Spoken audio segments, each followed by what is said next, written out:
of fire and shadow.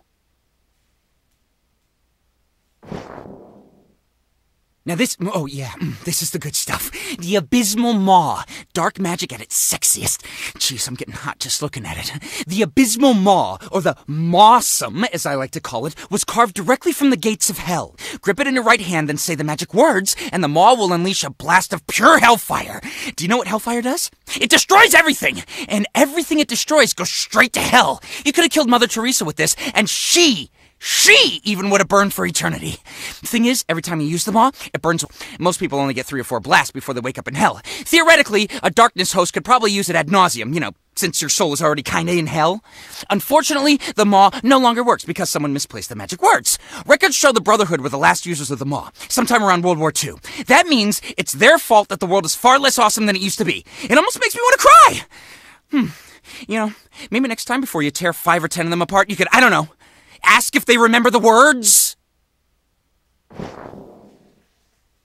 The Crescent of the Sun, considered by many to be the greatest mystery and biggest letdown of the past millennium. If you don't count Rocky V. The Crescent was wielded by the Angelus approximately 800 years ago for half an hour. She claimed it was forged from a single drop of the sun's flame, that it would bring about the final end of the darkness. What she forgot to mention, however, is how the Crescent would do this, which is important because she never got a chance to use it. Carrying it into battle against the darkness, she was immediately disemboweled. A bit anticlimactic for sure, but it only gets worse.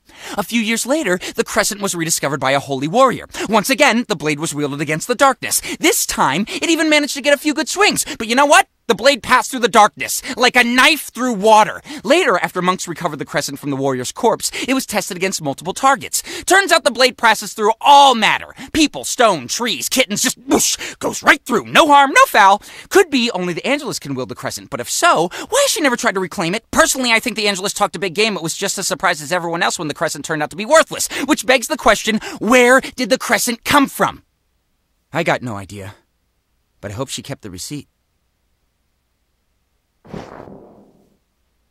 Okay, Jackie, time for a quick history lesson. Buddhism was founded by Siddhartha Gautama. I don't even know if that's the right pronunciation, just go with it. Siddhartha led an extraordinary life, but for our purposes, his death is what's important. History says Siddhartha announced his imminent death at the age of 80. Immediately after making this announcement, he ate his last meal. It was an offering made by a blacksmith. Siddhartha then became ill and died. Obviously, there was more to it, but I'm not here to teach Religion 101. Those are the main points. Before dying, Siddhartha made sure his followers knew that the blacksmith had nothing to do with his death, because, from all accounts, Siddhartha was a pretty stand-up guy. Unfortunately, he was way off on this one. The blacksmith totally poisoned him. And that's not all. He also gave Siddhartha water from his pitcher. This pitcher. As you can guess, this is no normal pitcher. This pitcher works like a soul pump. Drinking out of it creates a mystical vacuum inside the jar. Stop drinking, and your soul is whooshed into the clay, where it remains until the magic is broken. The magic on this relic is unbelievably strong. It's held for over 2,000 years, and that's why this relic has earned the name Siddharthas Tears, because Siddhartha is still trapped inside. Who'd do such a thing to such a nice guy like Siddhartha? I think you already know. The darkness is the enemy of peace and unity. Its wrath is not always violent, but it is cold and unyielding, just like Siddhartha's tears. Or the Red Sox. Ew. Oh, you feel that? This thing's hidden an 11 out of 10 on my creepy meter. Just being near it, it feels like I got worms under my skin. Worms that are creeped out as I am because they got worms under their skin. Am I painting a clear enough picture? You may look at this and see an iron mask. Just a common torture device used to humiliate someone. It didn't cause any physical pain. It was just a symbol. If a person was dirty, their mask looked like a pig. If they fucked around, it looked like something that fucked around. I don't know, a rabbit. Okay, now if you look closely at this mask, you'll see it kind of looks like a demon. Makes sense since it was worn by a former darkness host. Maybe you heard of him? Vlad the Impaler, better known as Dracula. Not many people can claim they were the source material for a famous monster. In fact, I only know of 2. This guy and Helen Keller. What you don't realize is that this mask isn't creepy because Vlad wore it. It's creepy because he wore it voluntarily. He wanted everyone to know exactly who was coming to impale them on a giant fucking spike. And just to add insult to an insanely painful mortal injury, do you know what he named his mask? The Mark of Cain. As if to say, that's right, bitches, I'm unkillable. This might be the most fashionable fuck you in the history of man.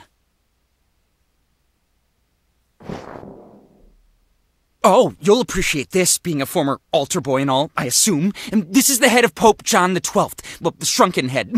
At least, I hope it's been shrunk. If not, then I imagine he had trouble wearing his pope hat. Anyways, turns out Lil John here was the only darkness host to ever become pope, which would explain why he's considered one of the worst popes of all time, though, ironically, not one of the worst hosts. You'd think the darkness would have used the papacy to run rampant, but honestly, John the 12th spent most of his time disemboweling his deacons and boning up on the ladies. Actually, never mind. Now that I think about it, he did summon a few not-so-minor lust demons into the Vatican, then turned it into a brothel. And by brothel, I mean charnel house, a.k.a. place where dead bodies are dug up and stored after their graves are more or less desecrated. So, yeah, Pope John the 12th was a huge dick, in more ways than one. Small side note, I have it on good authority that 3 of those demons are still around doing their thing. So, do yourself a favor and never take a naked tour of the Sistine Chapel. Not that they offer one, still, just don't. Listen, I'm gonna tell you about this particular relic, but you gotta promise me something. No matter what I tell you, you can't let this get weird, okay? Okay? Okay. This is the reliquary of the Blessed Blood. It is said to contain a relic of untold worth, an object of unfathomable holiness, a preserved piece of flesh from the Messiah himself. Yes, that's right. We're talking about the foreskin of Jesus Christ. Except, here's the thing. There is someone's foreskin inside this reliquary. It just didn't belong to the holy member. It actually belonged to a guy named Miles from South Hamiltonshire. Don't ask how I know this. I just do. I'm an occultist, all right? Just forget about the foreskin. The foreskin is a distraction. There was nothing important about the foreskin, and we should both just forget it ever happened. Moving on. The container is what's so important here, okay? See, the darkness isn't the only power the Brotherhood wants to harness. They're just as interested in the Angelus. This reliquary was their first attempt to create a vessel that could hold the Angelus. It was a total failure. All it did was piss off the Angelus, and when she's pissed, she does like to burn things. Still, there's dark magic in here. Magic best hidden from certain people. And turning it into a impossibly ridiculous foreskin holder was a good way to do that. Now, if you'll excuse me, I need to go scrub my memory with bleach and steel wool. You can't tell by looking at it, but this simple strip of iron is one of the worst torture devices ever devised. It's one of the 12 infamous purification rituals used by the Brotherhood the first time they ever tried to steal the darkness. The Brotherhood simply referred to it as the Fourth, but over time it earned the name the Silent Night. It's easy to see why.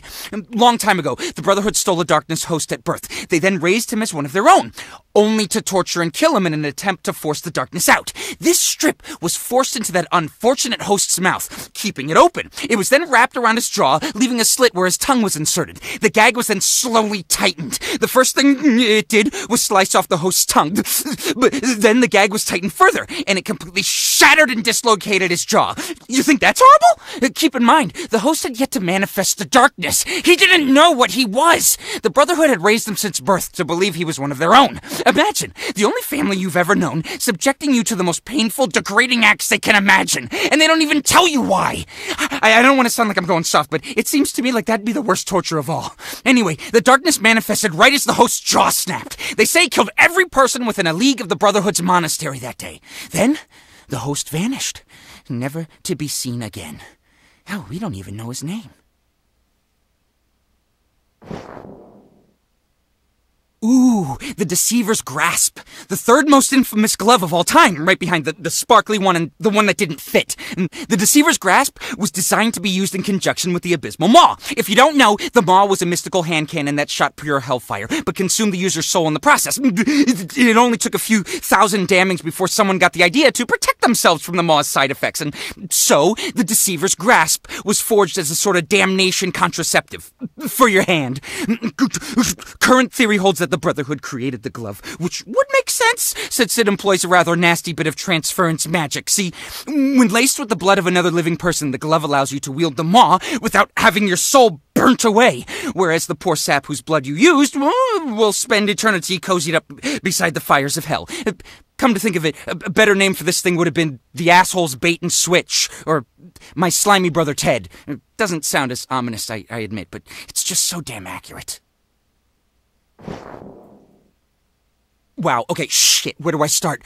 What you got here is the first. As you can guess by its name, this thing goes way back, like way back to the beginning. You're a good Catholic boy, so I know you remember the story of Cain and Abel, how Abel was like, oh, God loves me, and Cain was like, jealousy, wham, and killed him with this. That's right, you're the new proud owner of murder stick number 1, so congrats, I guess. Now, the story goes that God was so pissed that he marked Cain, set him walking the earth forever, unable to die, but that's only half true.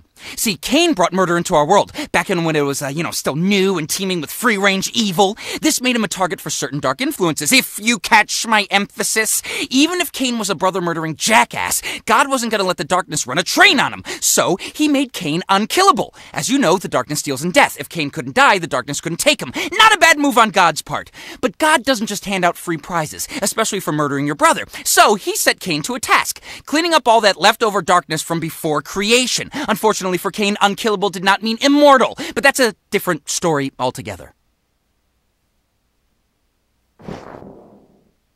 You want to know how the Brotherhood got to be the fun-loving psychos they are today? It's all thanks to you. Well, thanks to the darkness. There was one time, only one time, that the Brotherhood succeeded in trapping the darkness, and it drove them insane.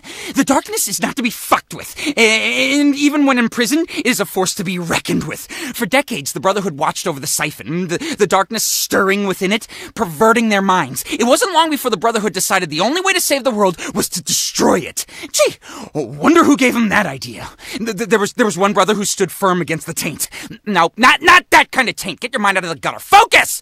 His faith was so ironclad, the darkness couldn't touch him. When he learned what his fellow brothers planned to do, he knew there was only one option. He set the darkness free. Now, this didn't make the Angelus happy. No, she returned to the earth just so she could deliver the granddaddy of all smitings. That one faithful brother was reduced to ash just moments after he'd saved the world. The Angelus's rage burned so hot, it consumed the brother's soul entirely. He stopped the Brotherhood from destroying all creation, and in return, he became the first human to ever meet non-existence.